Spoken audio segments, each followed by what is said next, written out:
And welcome to Raising the Standards. Jacoby with you with our buddy Bill Wolverton, who is kind enough to fill in for the surprisingly frequent absent Miss Rachel, who is in law school and working her tush off. Brando's with us in the studio. Hello, Brando. I'm doing well, and you? I'm doing well. How are you? Everything Great. all right? Everything's great. You're great. Baseball. What are you so happy about? Baseball. But aren't you an A's fan? Yes. Yeah. We can win today. Well, Dodgers finally lost the game. I know. I figured they were going to schedule the parade this week. Did the Padres lose too? Padres lost as well. Okay. So that's over, and we're not going to talk. You and I talk too much baseball when True. we're on the air. Good show today. We will talk a little bit of sports with Coach Niuatalolo from San Jose State, the head football coach. Fascinating guy. We'll play an interview I did a couple of weeks ago with him. He was at Navy, Bill. And you just found out you were at the Air Force Academy. Yeah, I didn't graduate. I left before that to pursue other things, but wanted to be a space shuttle pilot, and that was what I thought would be the best way to do it. Mm-hmm. Did you steal a uniform? I didn't steal it. I kept my lacrosse jersey. Did you? Nice. Did you play lacrosse there? Not intermediate. I mean, not for the school, but yeah, just intermediate lacrosse. That was fun. Yeah. That's interesting. I was talking to my daughter the other day, and this is a spoiler alert that I might be considered a liberal, but we were talking about transgender, and as much as first of all it's none of my business, but transgender rights are it's the rights, and that's fine. But I like many people would have a problem with a transgender man participating in NCAA women's sports. Sure. I mean, it's a little bit like a kangaroo at a frog jumping contest. and don't take that I'm talking about women's abilities. But, I mean, it just doesn't make any sense. However, my daughter had an interesting take on it. She says, those athletes should be able to participate in mixed games where, teams, it's not intramural, I Co-ed. guess. Co-ed, yeah, that's the phrase. Co-ed games. Sure. Yeah, that makes sense to me. Yeah, if there's a co-ed game, anybody can do it. Absolutely. Yeah. Come in as whatever you want to come in as, whatever you define yourself as. Kangaroo, whatever. Kangaroo. It's like someone's going to call, oh, I see, we're frogs. Men are kangaroos. Anyway, with the bottom of the hour, we're going to speak with our friend Judy Wexler, who is just a wonderful jazz vocalist out of Los Angeles. And what I'm going to do today, it'll be fun. We're gonna walk through the makings of an album from the CD, from the very concept to the inspiration, because she produces her stuff, and talk about how it's all put together. So it should be interesting. Coming up on Weekend Liner Notes, you having wanted to be a space shuttle pilot. Yeah. Now, how old are you? 62. 62. I'll be 63 on Thursday. You're pretty close, but there's a tune called Telstar that you recognize it when you hear it. Okay. It was done by the Tornadoes, and we'll talk about that later.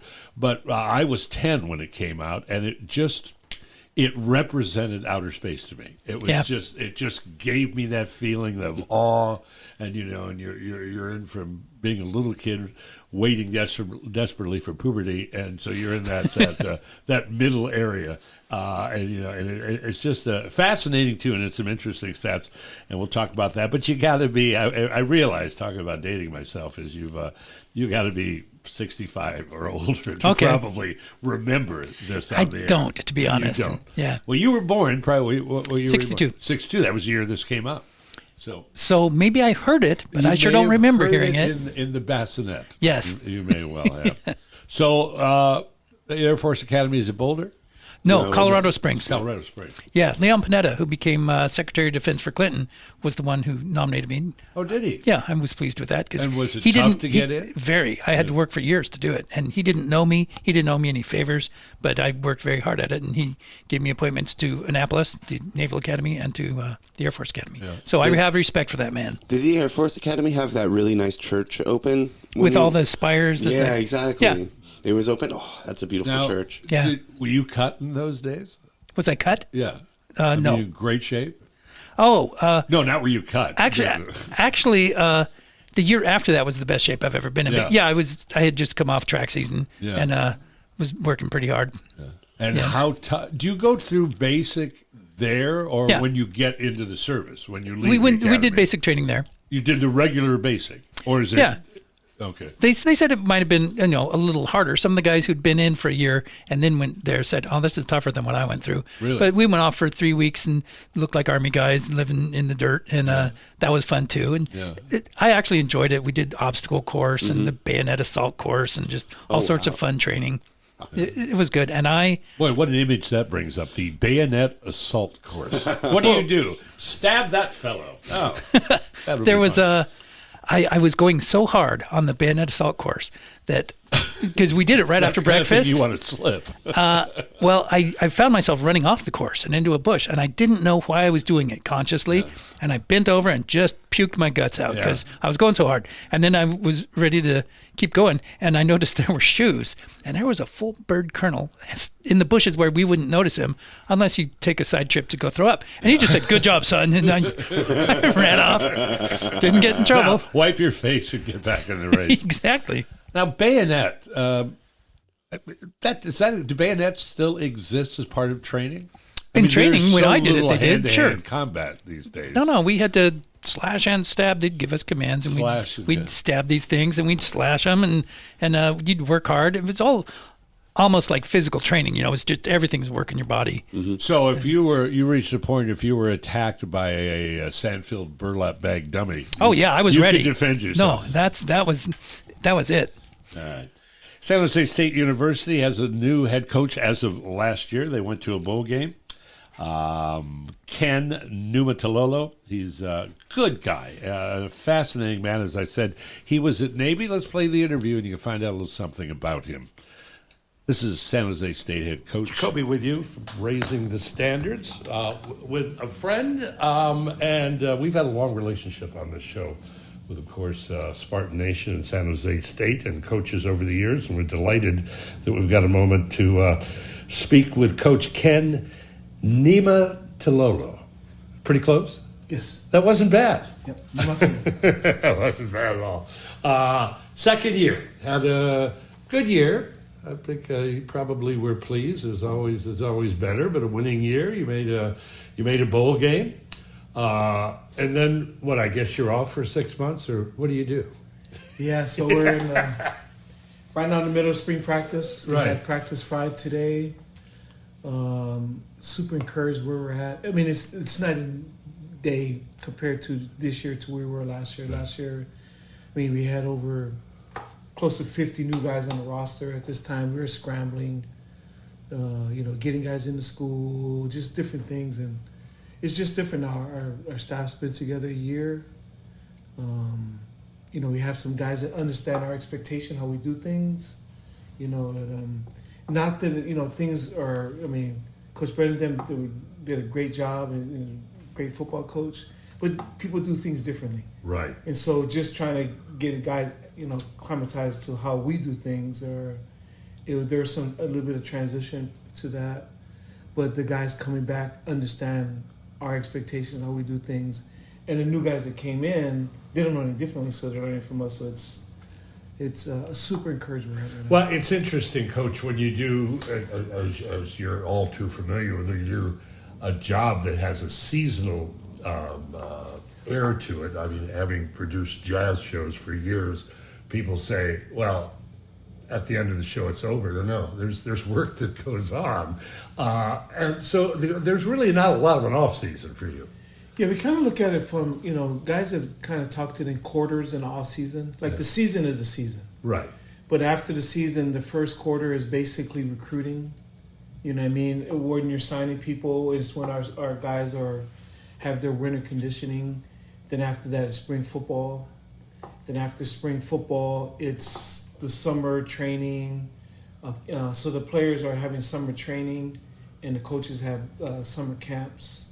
And then you have fall camp. Then you start the season. Then Then it just cycles again: recruiting, winter off season, spring ball, summer camp, season. So that cycle just keeps going on and on.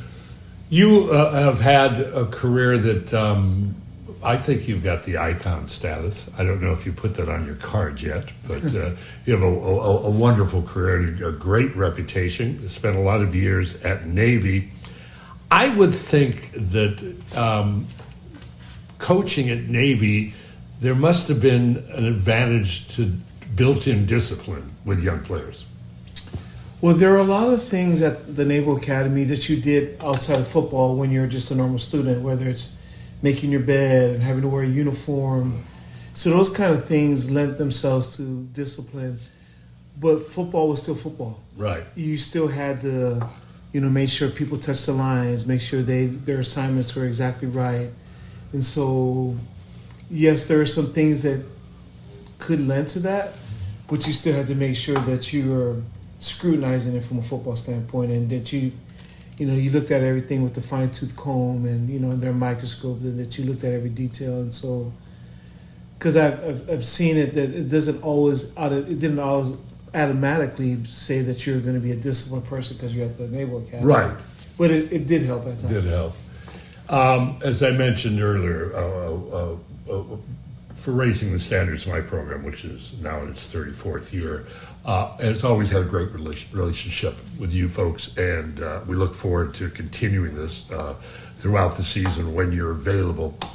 But speaking of the changes in the game, and they have been legion, how do you address that as a coach coming from, and I won't say old school, but coming from a very different time as to what's happening now? It's daunting, to say the least. Well, I think the one thing is help just adjusting with it. Just recognize change is going to happen. I've told our staff, don't complain about it. See what the new parameters are and adjust from there. It's kind of like a game, football game that we maybe thought guys are going to line up a certain way and they came out differently. We just adjust to where it's at. And so we recognize that the landscape has changed with the transfer portal and NIL, which, like you said, is totally different than what I'm accustomed to. Having done this, I'm going into my 36th season. Right. And a lot of things are brand new, but it's part of the game and it's here. It's the way we've tried to approach it. It's just, hey, it is what it is. Yeah. And just go. Yeah. You were born in Hawaii? I was born in American Samoa, raised in Hawaii. And raised in Hawaii. Yeah. Talk a little bit about growing up in Hawaii. The thing that I love growing up... Seems like a good gig. It's a beautiful place. I'm biased, but I feel like it's the most beautiful place in the world. But I think there's two parts of it that I think definitely helped me just kind of in my profession. Just there's a laid backness. I get, people are nice, and the loyal spirit is definitely true there. But also, I think the Polynesian culture too. There's guys, from football. I think it lends well to football because the physicality. I think of the game is kind of who we are. We, try to be nice people off the field, but the physicality of the game, kind of embraced. I loved growing up there, just the family background, spiritual, Polynesian people are, faith-based people. Yeah. But it was great growing up in islands, just a lot of cultures. So I'm talking about only Polynesian culture, but there's a lot of ethnicity. Yeah. There's a huge Asian influx there. A lot of my best friends were either Japanese or Chinese or Korean, and Filipinos. And from the Polynesian side, you got Hawaiians, Samoan, Samoan, Tongans, Fijians. So I think the multicultural, the melting pot of Hawaii, I think I love because you kind of get to see different people, how they do things, and I think a big part of that's kind of helped me kind of who I am as a person. Just Your mom a good cook? my dad Was he the cook in the house? My dad was a chef by profession. Okay. Yeah. He cooked in the Coast Guard for 23 years. Okay. Then was a restaurant manager of a restaurant for 20 plus years after that. And my mom could cook. She was a really good cook, but my dad was a cook. And you know your way around the kitchen pretty well? Just the eating part. Well, I think the part it's good to have a skill set. I think the part because my dad was a cook and he did everything. Just I did a bad job of learning how to cook. I love to watch Bobby Flay and different cooking shows now. But my wife's a good cook. But I'm not very good in the kitchen. Well, we've got a couple of minutes left. Adjusting to the area. I mean, you're not. People say, "Well, you got to adjust to the new team." Well, there's a whole lot of adjustments going on when you make that move. Love the area. Yeah, it's not too bad. Just love it here. Just when I got here about 14 months ago, didn't really know what to expect, living in San Jose, but my wife and I just love it here. That's great. Love the area, love the people, love the food. There's all, the different cuisines that they have here, and just love the weather, you know what I mean? Just everything, I couldn't have hit I feel like my wife and I feel like we hit the jackpot just living here. You don't miss the seasons from the East Coast. I loved spring. Spring. I love spring. The winters could be a little tough there, fortunately the winter wasn't too long on the East Coast, and I was okay with it, but I kind of like the Bay Area. You know what I mean? It gets warm, but it's not, it's also cool. I was at UCLA for, a year after Navy, and it gets warm down there, and it was okay, but it feels like it doesn't really get that warm here, you know what I mean? And if it is, it's just for a short time. Well, in spite of 36 years of coaching, you're still a fairly young man. What's on your bucket list? I think from a coaching standpoint, still super competitive. I told people last year that, our goal was to go to the college football playoffs, and I think I told people that, people were like, can we just worry about getting to a bowl game? And I think after last year, just seeing that, we're up against Boise 14-0. Yeah. Had the ball right there on the 5-yard line, had a chance to go up 17. I should have kicked a field goal, 17-0. And here's a team that went to the playoffs. Right. So I think our team recognizes that, hey, Boise went and they had a bye. And we were up on those guys. Now, the ended part kind of got a hand with it, but we knew we could have, we had every opportunity to beat. So I guess bucket list stuff from a football standpoint is I'd love to be in the playoffs. I'd love to take, San Jose to the playoffs. No. We're all tied right now. Yeah, we're all tied. Everybody's undefeated right now, and so... Yeah. Thank you for taking a couple of minutes to chat, my friend. It's good to see you, and have a great season. And contrary to popular belief, you're just not sitting on the deck with a margarita, because there is work to do. Thanks for having me. It's been awesome. Coach, take care, my friend. For Raising the Standards, I'm Mike Jacoby. What a good guy. He sounded like it. Yeah, great interview. Niuatalolo. And I work with Willow Street. Has been a client of mine. I own a couple of salt shakers there at the restaurant. And we've had this great relationship with San Jose State. And for years, we would go to an away game with the team. Oh. And it was really cool. And one year we went to Alabama, and you you look at college football out here, those people know how to tailgate. I know. And Tuscaloosa was just amazing. But I would do this thing, I've told the story before on the air, but I would do this thing wherever we'd go. I'd have a San Jose State hat on, obviously. And normally when you'd go to a big team like that, whether it's Illinois or Alabama, Penn State. it's what's called, Penn State they went to, but it's called a money game, which essentially they pay you to come get beat up. Really? Because it's like a practice game for Okay. them. Yeah. And so, they paid San Jose State, I think Alabama paid them like $1.6 million or something just Oh, to wow. come loose. So Wow. it was a great deal. So, but I would go up to a tailgate, and I would do this wherever I was. And I'd walk up, for instance, I would be in Alabama, and I'd go to the tailgate. They've got a pig on a barbecue, Wow. a full bar. I mean, it's unbelievable. And Now, is this in the parking lot? it's not All parking over lots back there. Tuscaloosa. Well, but they've got fields, Yeah. on campus. It's beautiful. Okay. And USC is like that. I've heard that. They march through the thing. But I'd walk up to, first of all, I'd be with a buddy, and I'd find the best tailgate I could find, and I'd walk up into the guy, and I'd say, "Excuse me, sir, can I just ask you a quick question?" And the guy said, "Well, sure." He says, I said, I've always heard that the most hospitable people here in the SEC is Auburn. What? No, you come, you get your buddy, and you guys come in here. You're going to party with us. I have done this everywhere. I was in Illinois, and I was in Boise, and I said, I understand Idaho State is, come with us. And no one was ever hip to it. No, it was I did it at USC. I said, I understand it's at the Bruins that are so nice. No! But we used to have an awful lot of fun with that. And what a great treat. And one year, we went to Arkansas. Okay.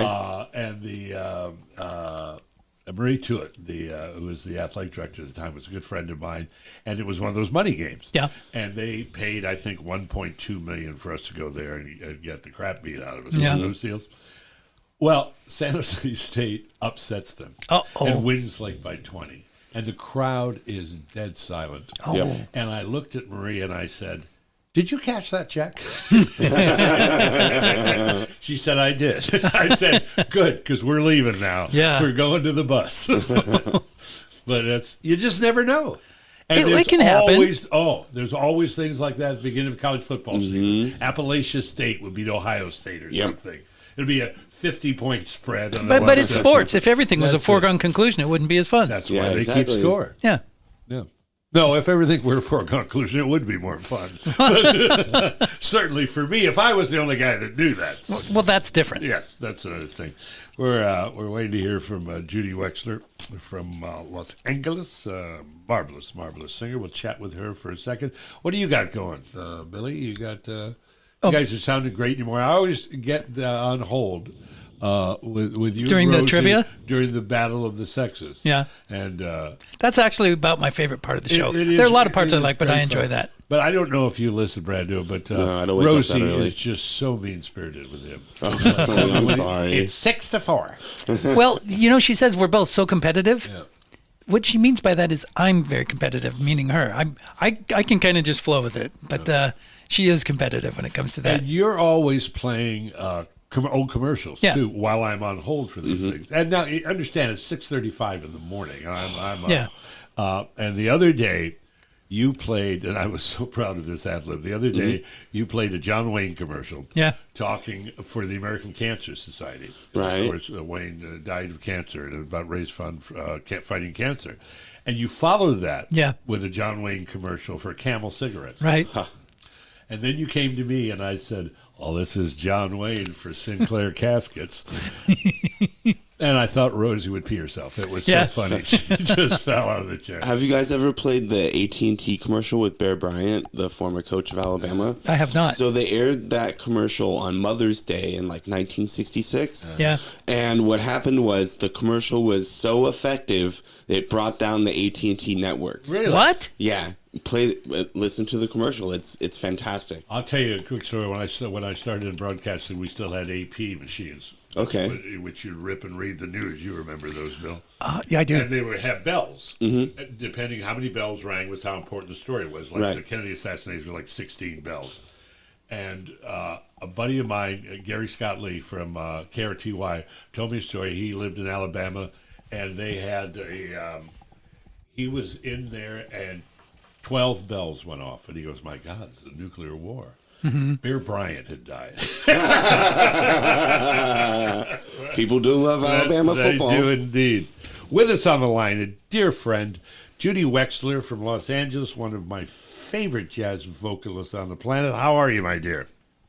I'm good. How are you? Well, a scant 20 minutes ago, I called you, and your response was, "Are we on today?" Okay, I'm spaced out, but I'm very present right at this moment. Now, are you locked in the bedroom or in a closet? Because you said they're building a house next door, right? Right, they're building a little house. I'd like to know how big it is.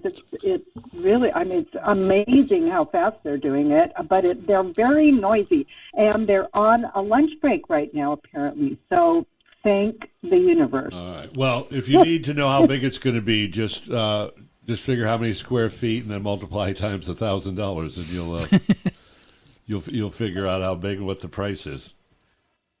I think the state of California gives money for these little houses that you build in your backyard. Oh yeah. All right. That's what I should do instead of just sleeping. You should call my wife. You should call my wife instead of me just sleeping in the yard. I could actually have a little house out there. That would be nice. 'Cause the cows are fed up that I'm in their hay. So we had you. First of all, kudos. We had you on a couple of months ago, or maybe last month. The new CD is No Wonder, correct? Yeah. And it's doing very well.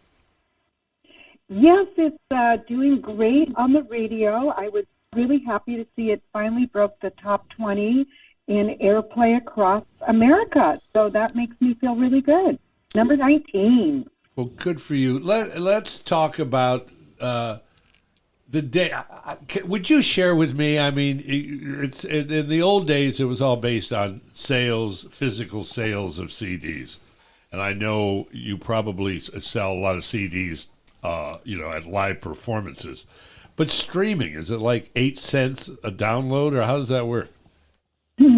Well, I don't actually pay attention. I have a very good distributor, actually located kind of closer to your neck of the woods, and they take care of everything for me. And I get, so far I've gotten a couple of checks from them, so it's doing something.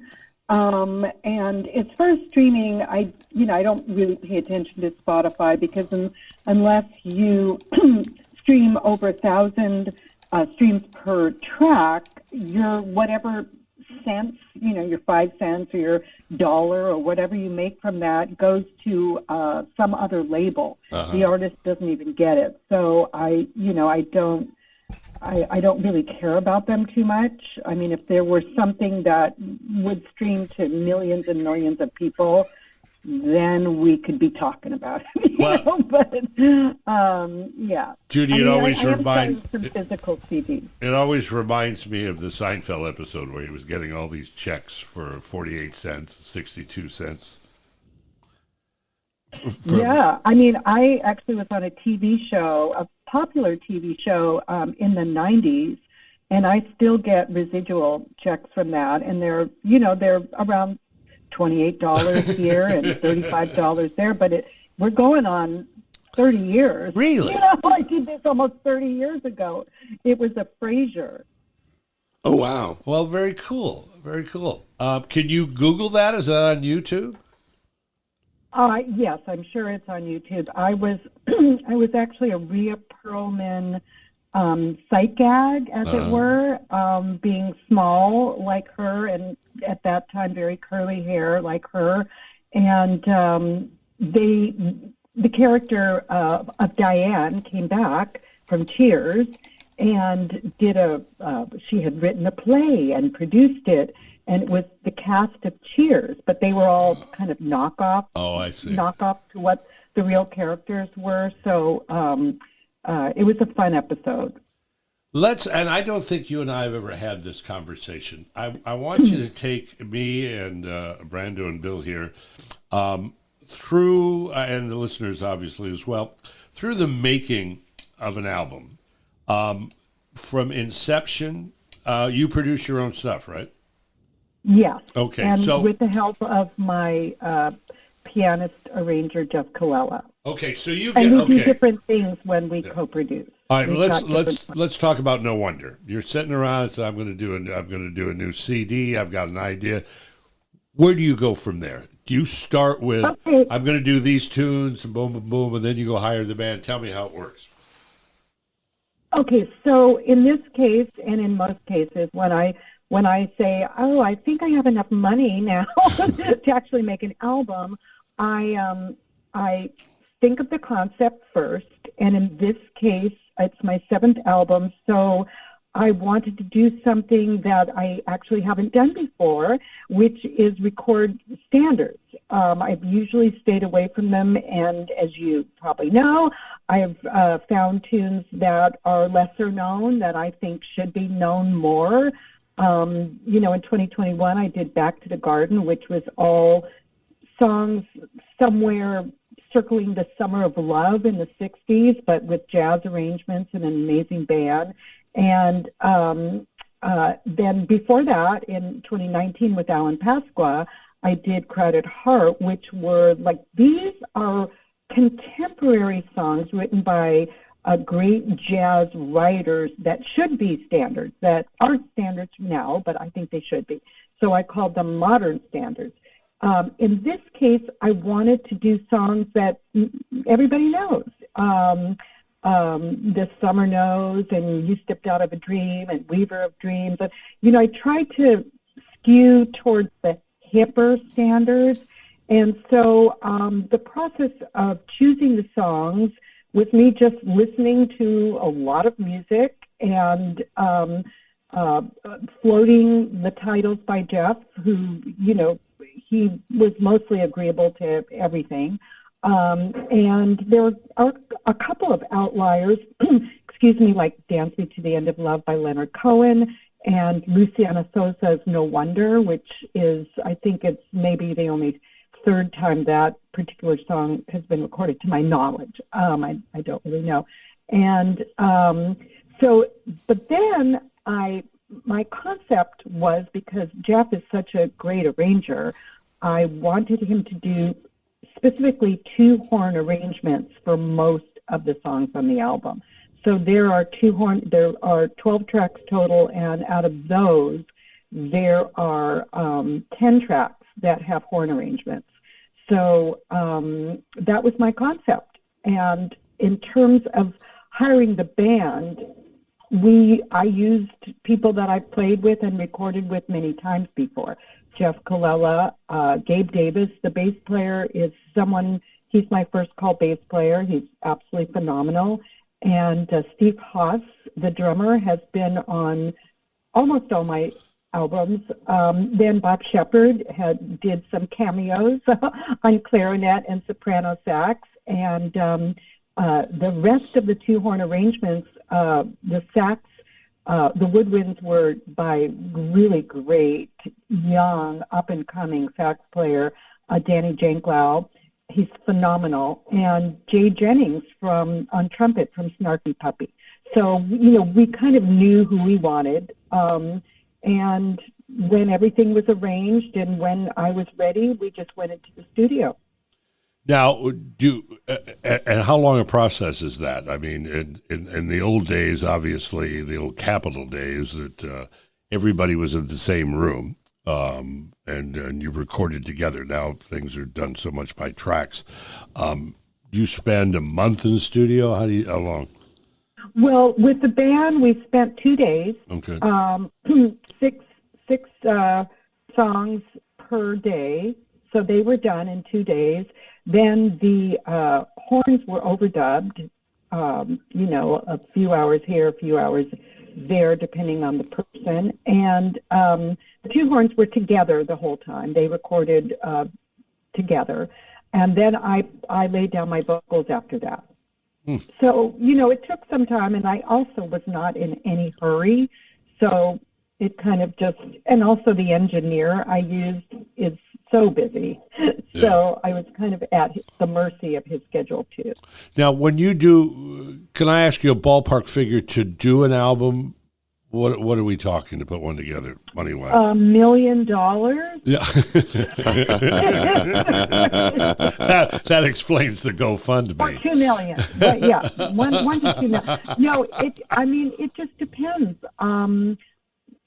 It can cost upwards of $20K. Okay, all right. And you produce? Do you have your own label? Do you distribute yourself, or are you with a label? I have my own label called Jewel City Jazz, which is my label that it's a label in name only. Right. And I'm very fortunate to have a great distributor up in Oakland that does an excellent job, and it's in the marketplace.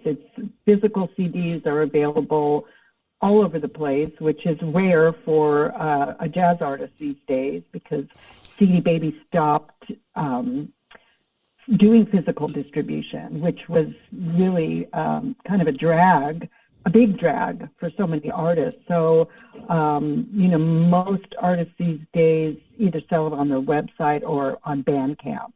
Okay. I do have a Bandcamp page, but I don't really pay attention to it. Now, how much live work are you doing these days? I'm singing quite a bit. I recently sang at it's really a fantastic vibe here in Pasadena. I actually created the jazz vocal series that's ongoing. It's the first and third Saturday of the month at Club 1881 in Pasadena, that had a very, very thriving Wednesday and Friday night jazz nights that were packed to the gills, and it's really a bar. And you could bring your food in, and it's got this really great vibe, kind of reminiscent. If any of your listeners are familiar with the late Charlie O's in Van Nuys, it had that vibe of just a lot of musicians, just a great hang, very low cover. But the band makes good money because there's a cover, but low cover, but there's also when I host the jazz nights, when there's one tonight, I will be there to host. I always tell people to visit the tip jar before they leave. And so the band makes pretty good money, relative to what bands make in live gigs in Los Angeles. But so I performed there, and I'm curating this series as well.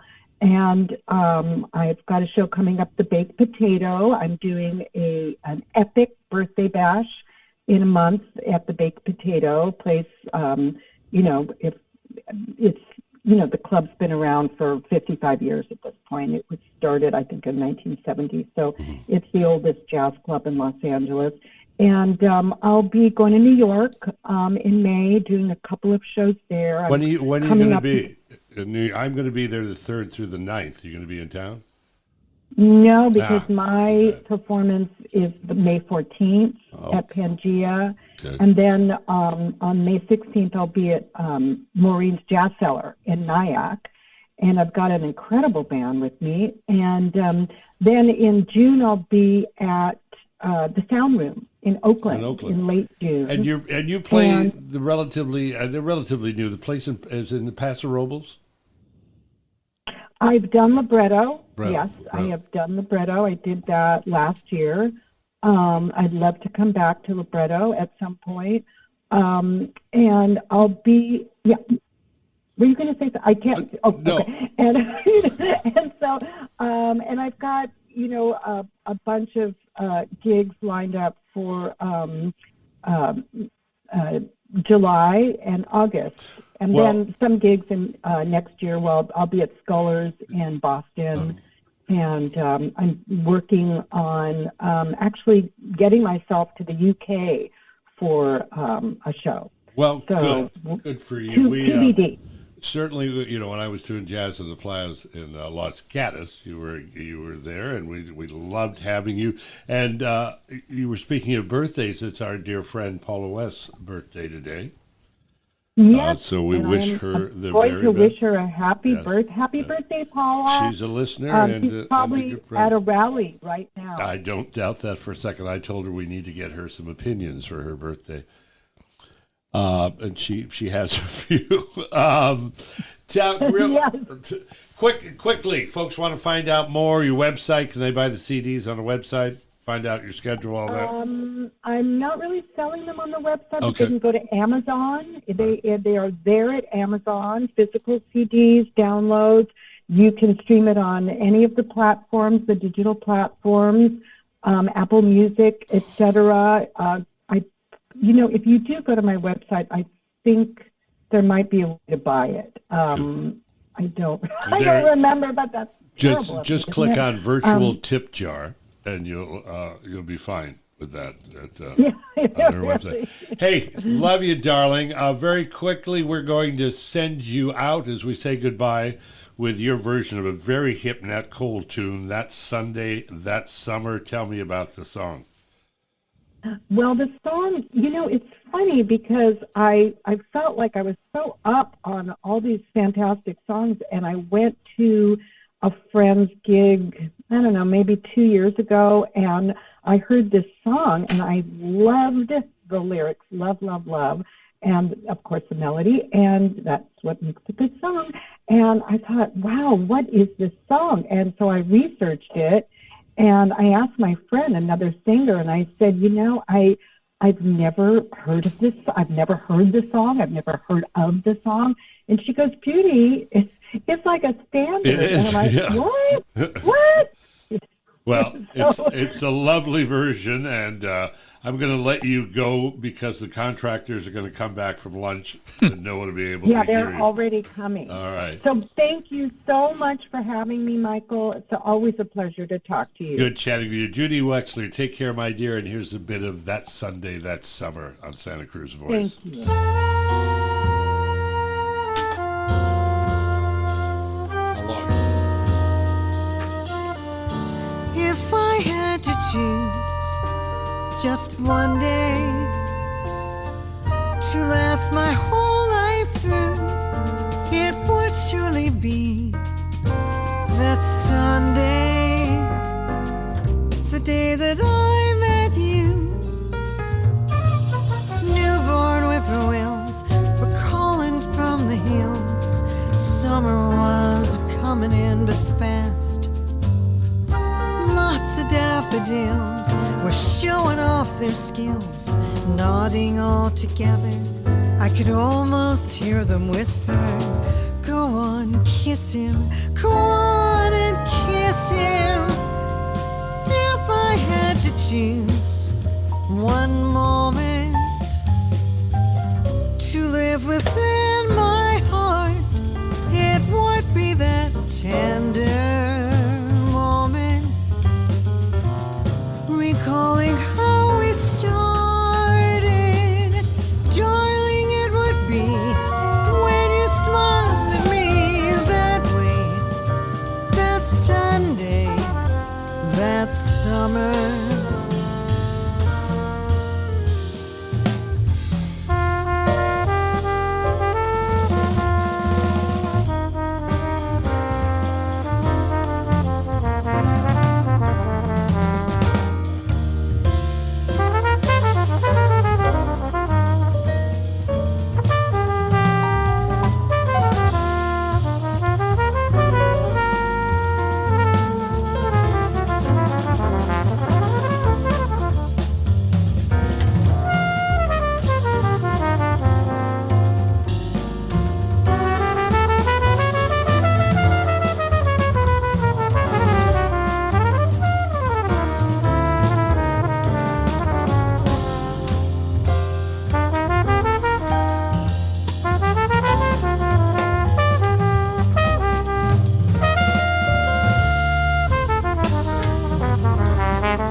Coming in but fast. Lots of daffodils were showing off their skills, nodding all together. I could almost hear them whisper, go on, kiss him, go on and kiss him. If I had to choose one moment to live within my heart, tender moment, recalling how we started. Darling, it would be when you smiled at me that way, that Sunday, that summer, that Sunday, that summer, that Sunday, that summer.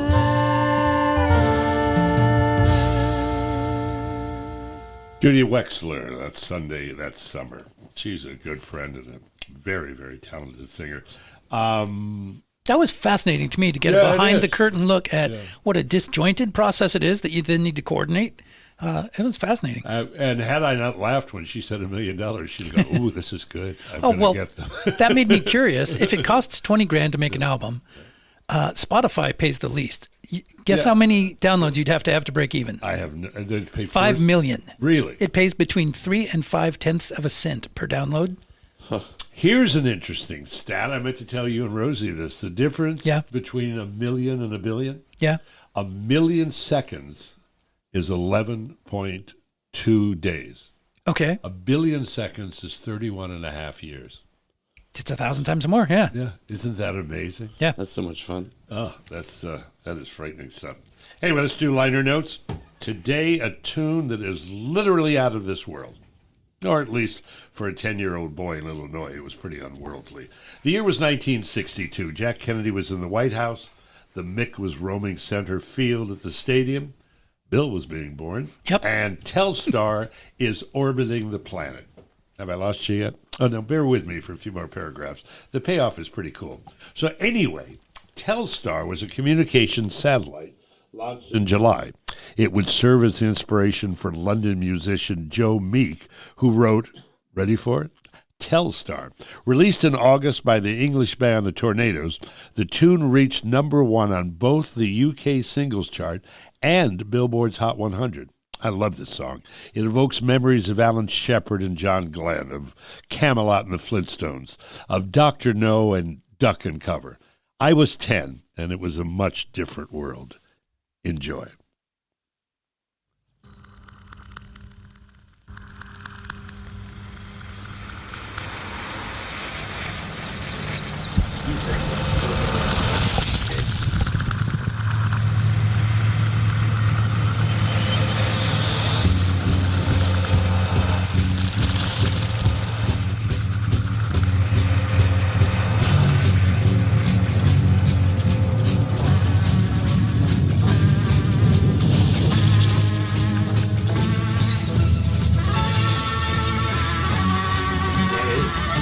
I always think of like Flash Gordon and stuff. Oh, yeah. Have you ever heard this? No. It's great. This is awesome. I remember that. What's that? I listened to it yesterday.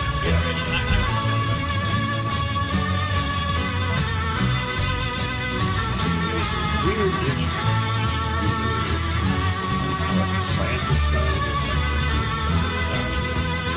Kind of like guitar. Joe is the Tornadoes. But it's interesting.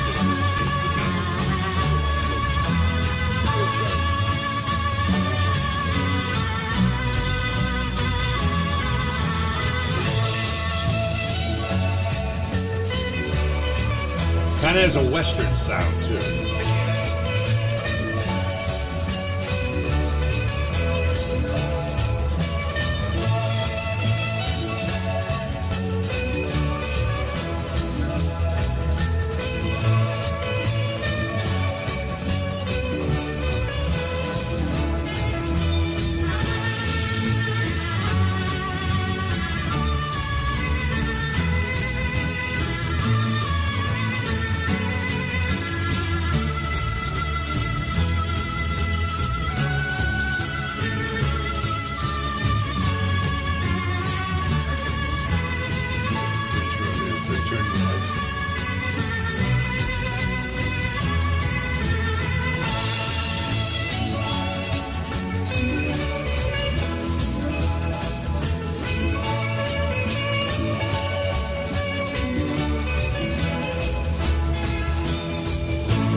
The Tornadoes and Telstar. I got a text from a buddy of mine, Scott, who said, I haven't heard the song either. You might want to turn the mics off. Thank you, Scott. I appreciate that.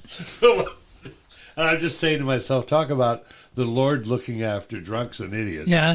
Had it been a song from the 70s and we're here talking about memories, it would Yeah. have not Oh, yeah, been okay. here. So I can think of no other time in my life where I could be talking about things that happened Okay. and I was 10, so I was okay. Dodged a There's bullet. no way I was going to get anybody upset or having lawsuits filed.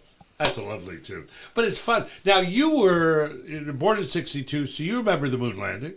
Oh, I saw it live. Yeah. So you sat there late on the floor in your parents' living room and Yeah. watched it? Yeah. Yeah. It was thrilling. It was amazing. Now, what do you remember, Brandon, from the space? You were alive. Challenger, you remember? Challenger, right? I'm a little bit blew too up. young for Oh, were you? Challenger. Okay, all right. Yeah. I mean, I remember them retiring the space shuttle, but that was a lot more recent. That was when I was almost 20. Yeah. So, I mean, in terms of space program, not really. Oh, I was teaching at the school on Mission Hill when they drove- flew over they flew the over, space shuttle, and the whole school poured out and went up to the fence, and we were all little kids. It was so exciting. Yeah. And it's the shuttle's down. It's in a museum in Southern California. I don't know where it is. I thought it was at the Air and Space Museum in Washington, D.C. No, it's in L.A., I believe. Is it? I'll tell you real quickly, just got a couple minutes before the intro, I got a minute. I was watching a thing on the presidency on C-SPAN. They were talking about FDR's yacht, Yeah. which is the Potomac. Potomac. Potomac. It was taken out of service in '46. They sold it to the state of Maryland for $10. Yeah. It subsequently sank. Oh. Bought it back from a group, bought it for $15, and then spent $5 million renovating it. Do you know where it is? No. Jack London Square. What? And you can take a you cruise kidding? on it, $55. It's a 2-hour cruise, and the thing's totally redone, which I think Wow. would be fascinating. What ship is I this? agree. This is the Potomac, which was Franklin Roosevelt's personal yacht. Fascinating. Hey, by my count, Maryland came out $5 ahead on that. Nice. I've got a 30-second Bear Bryant commercial if you want to hear All right, it. play Yeah, it. let's play it. It's good. One of the first things we tell our players is to keep in touch with their families. And when our freshmen first arrive, we ask them to write a postcard home right then. You know, we keep them pretty busy, but they always have time to pick up the phone and call. And it's real important to keep in touch. Have you called your mama today? I sure wish I could call mine. Reach out and touch someone. That shut down the system. That, I can Wow. well believe it. Yeah, I can too. And if Namath was playing, Namath wasn't at his house when he called his mom. Yeah, you just bring the A train in. We're going to sneak out as always. I'm gone next week. Then we'll be back. We're going to have something, I think, about the new season for Symphony San Jose, which will be a good. great season. We'll talk about that. Thank you, Billy, for being here. Yeah, of course. Really appreciate it. As always, Brando. Thank you. Always good to see you. I hope your A's Turn it come around. back to yeah. Sacramento and turn it around as always. This show has been for Mark, for Georgianne, and for you. Until a couple weeks from now, we once again raise the standards right here on Santa Cruz Voice and anytime on your favorite streaming service. I'm Jacoby. I'll see you soon. Thank